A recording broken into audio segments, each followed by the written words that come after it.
परमात्मा आते हैं अपने तत्व ज्ञान और अपनी शक्ति से बुरे व्यक्ति को भी नेक बना देते हैं, और फिर वो पुण्यात्मा स्वयं भी भक्ति करते हैं और अन्य समाज को भी वो दुखदाई नहीं होते, क्योंकि वो परमात्मा से डरने वाले बन जाते हैं।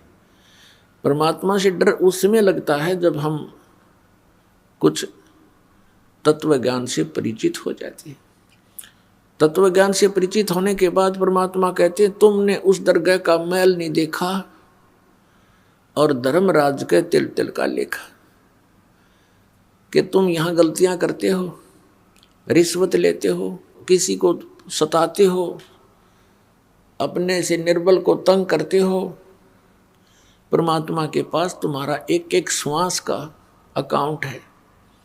आप मन में गलत भी सोचते हो, वो भी आपके बैड अकाउंट में वह एंट्री होती है और उसका भी फल आपको भोगना पड़ता है।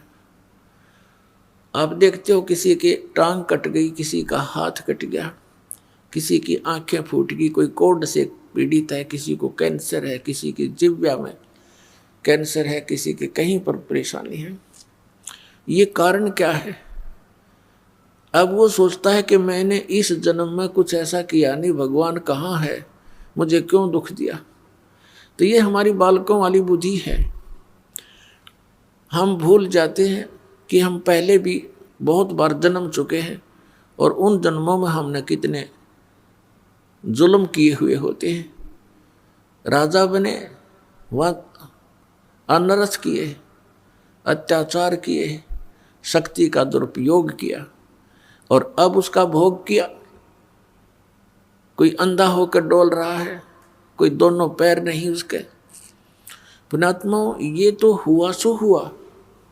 अब भगवान हमें बताना चाहते हैं कि जो हो चुका बच्चों, अब तो संभलो। अब चाहे कितना ही रोगी हो, कैसा ही अंग भंग हो और कैसा ही दुष्ट या नेक व्यक्ति हो, परमात्मा के ज्ञान से वह फिर से संभल सकता है।